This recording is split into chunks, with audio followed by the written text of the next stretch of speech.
Hey guys, I've got an epic vintage Pokemon card collection that a viewer, Brandon, actually picked up from a storage locker. And he doesn't know a ton about Pokemon cards and how to evaluate condition and all that, so he said, I'm just going to send them to you. We can work something out. And he's interested in like a Switch OLED, maybe some games. And based on the pictures I saw, that this collection should almost definitely warrant that, and maybe more. We're going to check it out because obviously condition is a big part of this kind of Pokemon card collection. There's Charizards, there's Vintage, there's Vintage EX, all sorts of good stuff in this small binder. It's pretty much only good cards. Alright, let's get into it. So what we're going to do, we're going to go through and we're going to see, one, are any of the cards worth grading? And we're going to have to evaluate some things like the value and then the value after grading, how much it will cost to grade, how long it'll take to get back. These are the things that need to be considered when doing grading, and I've gotten better at grading. I'm still not perfect at it by any means, but as far as getting a good return on the investment, I've gotten a lot better at that over the last couple of years. First impression. Already, wow. What a first page.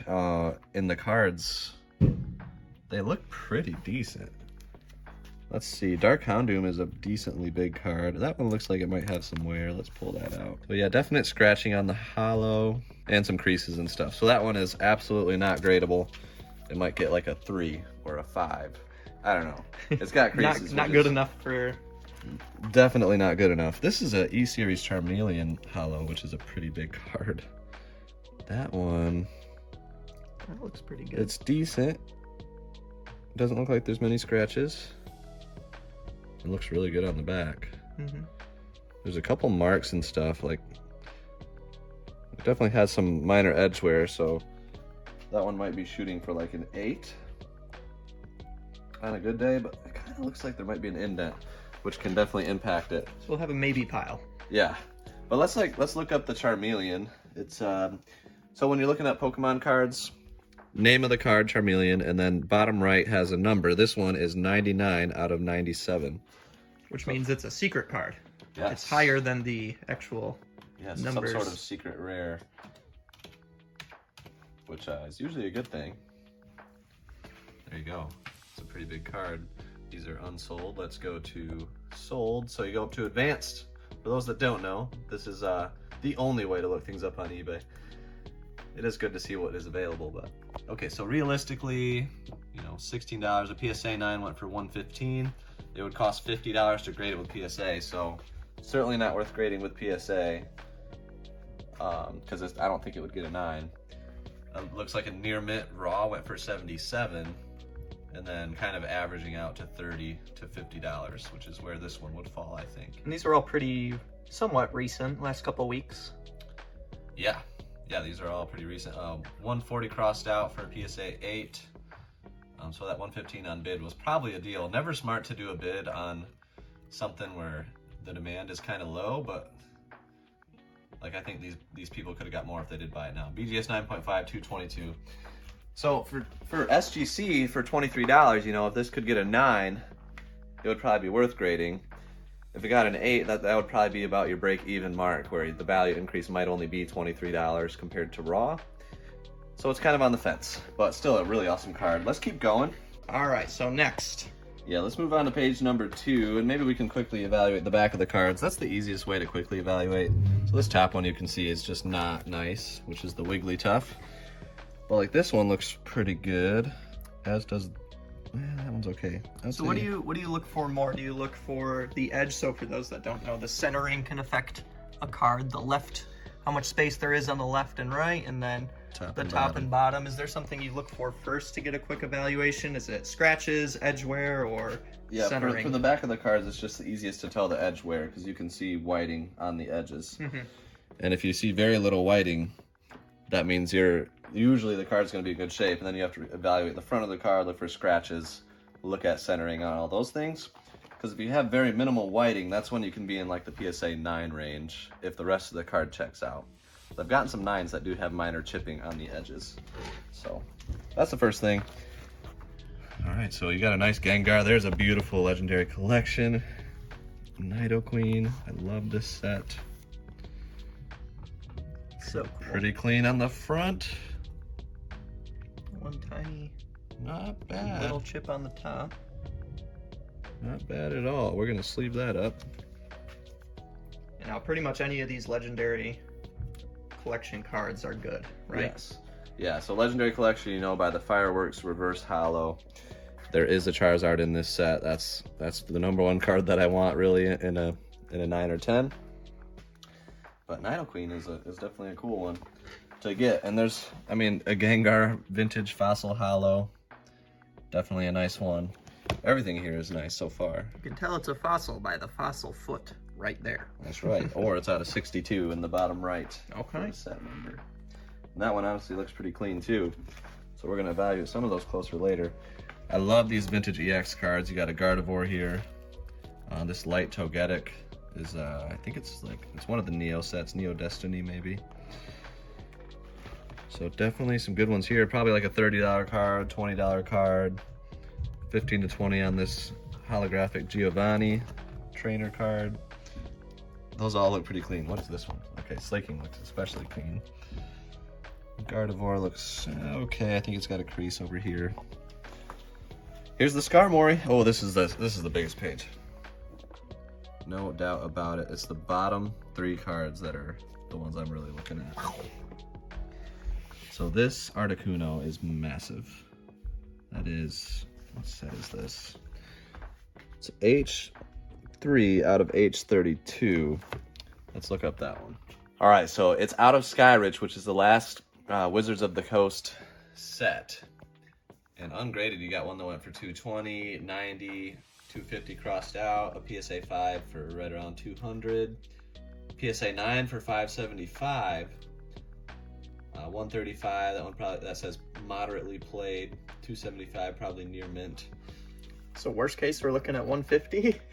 If it's moderately played? Here comes the moment of truth. Let's check out the back. It's definitely not gonna be gradable. It's like unfortunately, like the worst card in the binder. Now the one next to it is the Politoed out of the same set. So that's H23. Let's check out Politoed. All right, PSA 9 for 256, Raw for 76, CGC 8 for 91, 45, 80. 306. So firm 300 on a PSA 9. Pull this one out. This one looked decent from the back. Oh, it's got creases though. Creases in the front there. Ungradable. So this is why I had to have him send me the binder. That's just not always stuff that can show up on pictures unless they're all scanned. Right, you just can't see that kind of stuff. I mean, the Articuno also is just, it doesn't really have any creases. It's still okay. I'd say lightly played at best, moderately played at worst, which can be maybe in the PSA 6 or 7. Oh, I didn't even notice. Is that all just like rubbed off, or is that how it looks? This. Like, what is that? Yeah, that's how it looks. That's how it looks. That's the holo.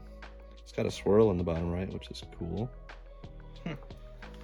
Beautiful cards, but they're just not going to be gradable. Here's the first edition Vaporeon, and that one's pretty scratched on the holo too. It's hard to see, but you can see that on here. It shows you how scratched it is. Yeah. So those were 3 of the bigger cards. Another one right above it is the Skarmory from Expedition, which I think in a PSA 9 can be like $300 or more. But yeah, that one's got scratches too. Other than that though, like it would definitely display nice. The scratches are hard to see unless you get it in the right light. Ooh. Okay. Okay. A massive Umbreon here. There's a Charizard. Japanese Blaine's Charizard, but I can already see a bend in the top right corner of that one. Oh. And Japanese cards on average are much easier to grade. The printing was a lot better. So those aren't worth as much in mint or gem mint relative to English cards. So far I think all of these might be raw, except for Charmeleon we gotta evaluate closer. Let's look at the Umbreon. And then the Holo Mew down there is a big one too. So why is this Umbreon a big one? It's from a key vintage early set, Neo Discovery, I think, 13 out of 75, 2001. But it has some creases right on the holo. And yeah, that's played. You can tell where the person held it and just pressed their fingers into Yes. into give it the thing. Very sad. I mean, this is normal. So I've had a couple collections on the channel, on the main channel, that have been not normal, and I don't think they give an accurate representation. I just have talked to a lot of people that are offering collections, and occasionally you'll get the person that says they were pulled from packs and put straight into the binder. 9 times out of 10, that's not true. That's what they say, but it's not true. But a couple times it has been. In this case, he got it out of a storage collection. There's no way of knowing. Locker. Yeah, so the origins of the collection are unknown. It's a great collection, like beautiful cards. But that one I wouldn't say is gradable either. Let's check out this massive Charizard, a bunch of massive EX cards here. The coloring looks goofy. It doesn't bother me yet. It looks pretty clean on the front. Is that just how they printed the E-Series cards? Like with the little orange? Not always, but that looks right on this Charizard. I have gotten... I'm not saying it's fake, but... Yeah. Yeah, I mean, it's like faded in some spots. But yeah, that's how it looks out of the pack. That's decent, man. That's decent. That's... I've graded 2 of these before. I've gotten 1 in a 10, which was crazy. Ooh. Sold that one for over $2,000. And then I got 1 in an 8. This one does have a kind of a ding on the bottom right corner. So if you ask me, this one might be around like a 7, which is not bad. And I'm usually pretty harsh on my predictions, so it could be an 8, best case. Yeah, the Gold Star Charizard was supposed to be a 5.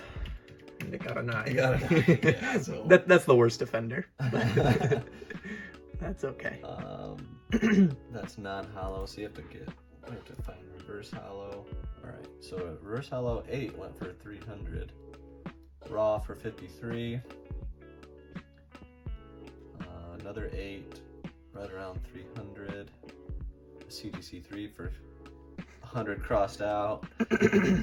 A 5 for 125. See, and there's the 10. I got more than that. Yeah, let's go. Yeah, so this one we're gonna put in our maybe pile for grading. It could get a 7, and even with SGC, that might still be a value increase relative to being more than the $23 expense that it would be. Let's check out some of these EX cards on the back. So we have 1, 2, 3, 4, 5 beautiful EX cards. This Muck Fossil Hollow is first edition, so that's kind of cool as well. Every card here is awesome. That Raichu EX is beautiful artwork. I love these. Scizor? Oh, that's the next page. That's next page. Yeah, it's a couple pages actually. So, wow, this one looks really good. Just that this one looks good too. That one little white spot. Yeah, so like on the back, it's pretty centered. Like that's a 9 contender on the back. And on the front, this it's a Wigglytuff EX. It's pretty clean. I don't know. That could be like a 9 contender.